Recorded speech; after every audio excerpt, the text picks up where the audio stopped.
The only time that the Cape has been part of South Africa is since 1910. So it's not totally unacceptable for any of these regional republics to declare themselves independent again. I see the next prospective ambassador to South Africa has said that the solution in his mind is what's happening in the Western Cape needs to be replicated across South Africa. Federalism. But another former US representative has said that's not the solution. Because if you do that, if you give more power to the provinces, a place like the Western Cape is going to become like a utopia. Everyone in South Africa, if not the entire Africa, is going to flee to the Western Cape. He says the best thing to do is just to go for full-out independence. Now, what do you think of that? Well, a lot of talk goes around that, and I've had quite a lot of people now, quite a lot of people from around 5 or 6 years already, come to see me, ask me to support it, and all that kind of thing, you know. And if you, on a lighter note, you know, when they came to see me about Cape independence, they showed me the flag that they wanted to use for Cape independence, and it was actually a Union Jack. This was the Engelse vlag, the English flag, but they took out the red cross, and they left a whole lot of other things. But if you look at it quick, then you see it's actually the Union Jack. You know, if you look quickly, it's exactly the same as the Union Jack. I said to them, tell me, what is your IQ? You know, what is your EQ? Your EQ, what is Afrikaans? EQ. Yeah, EQ. The guy says to me, what do you mean? I said, well, listen, whoever came up with that flag, he must have the record lowest IQ on earth. He should go in the Guinness Book of Records, because no one that I know on the west coast of South Africa, or the Cape, I mean, is going to vote for a party whose flag is the Union Jack. I mean, give me a break. So they're a bunch of silly people from what I saw.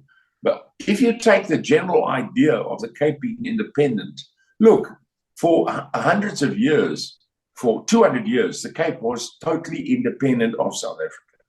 So we had the Cape Colony. And then later on, you got in 1841, you got the Natal Colony. And then, as you know, in 1854, you got the Transvaal Republic. And that was followed by a couple of other little republics, Schweizer, Reinicke, and Graf something or other. And then there was the Free State that was declared, also separate. So for most of the last couple of hundred years, or more than a couple of hundred years, a little more than a couple of hundred years, there've been an independent Cape.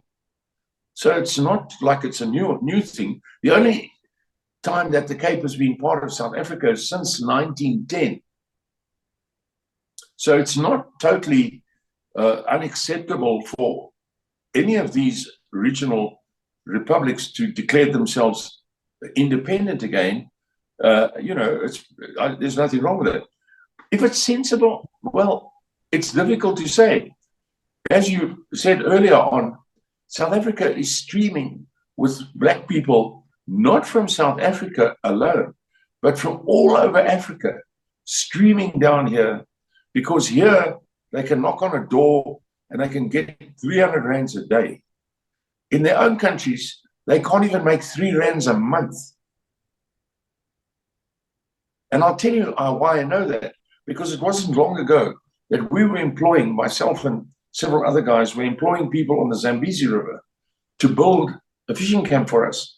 And the workers' wages were 3 rands a month. And the bosses, the captains, were 10 rands a month.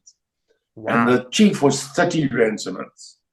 And that turned out that in their money was 1,500 kwachas, which enabled the Zambians with 1,500 kwachas, or 3 rands, to buy for 10 rands a bag of maize meal, a big bag of maize meal with a big American flag on it, which said, "Gift of the people of the United States to the people of the Zambian Republic." And the Zambian government sold that to the people for 2 rands. In fact, it was a gift, but they sold it to them. And with the other money, the other R1, which is 500 kwachas, they could buy fish, which is made from little kapenta fish, which they haul out of Lake Tanganyika by the ton. And with a bag of fish meal and a bag of mealie meal, they could live for a whole month. Otherwise, they starve. We also paid bonuses for extra work done. So if they did work beyond their scope, they received an extra 5 to 10 rands. So that the average worker, this was about 15 years ago, the average worker would get otherwise nothing. They were starving when we came along there. They were eating bulrushes. Otherwise, the average worker would get in kwachas about 20,000 kwachas in the course of, if you put in a lot of extra things, because they cut wood for us and so on and so forth. And so that was made them rich. It made them actually quite rich. It sounds terrible. But as I sit here right now, if you could get a job in Zimbabwe, you'd be lucky if you got $10 a month, 10 US a month, right now. That's why they stream down here, because here they can make $30 a day. In Zim, $10 a month.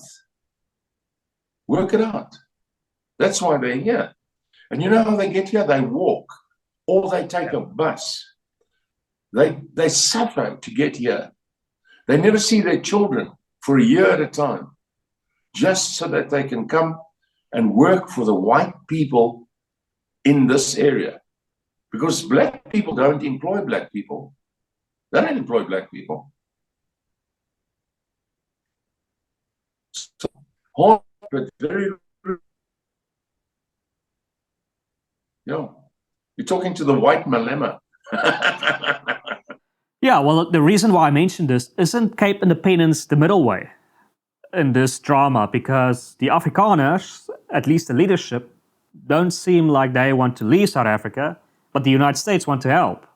So isn't fighting for Cape Independence the rational middle way that both parties are satisfied, that the Afrikaners stay in South Africa and the United States still provides help, assistance, and get what they want? It's possible, it's possible. But remember, you talk about Afrikaners.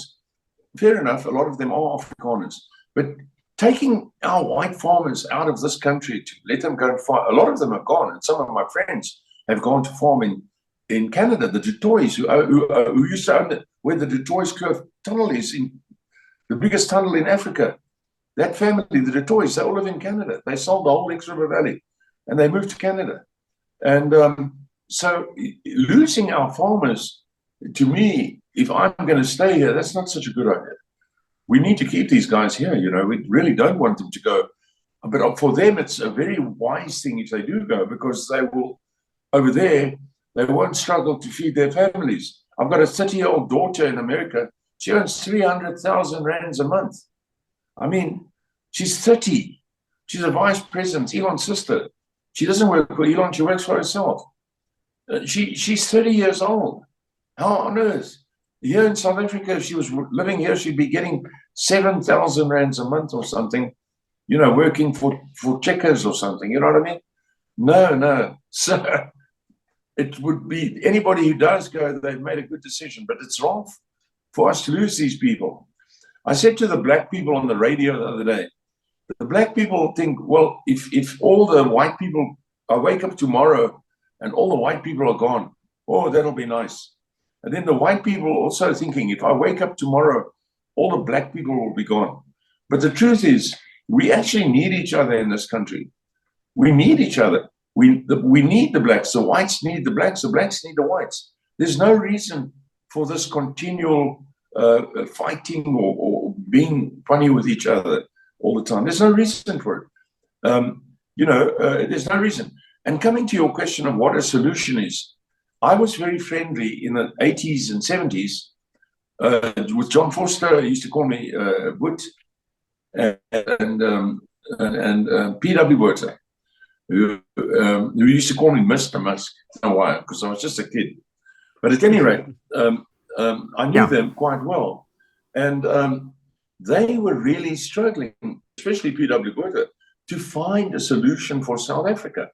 I mean, all of the 80s, they were trying to find a solution, whether people want to believe it or not. They were trying to find a solution, just like you are talking about now. What is the solution? They just couldn't work out a solution, and they're trying. And then de Klerk came along and he said, well, the solution is we've got to release Mandela, which is the wrong thing to do in the first place, I think, to even imprison him. I mean, it shouldn't have been in prison for so long. And then we should have new elections and all that sort of stuff. So for a long time, people in South Africa have been looking for a solution.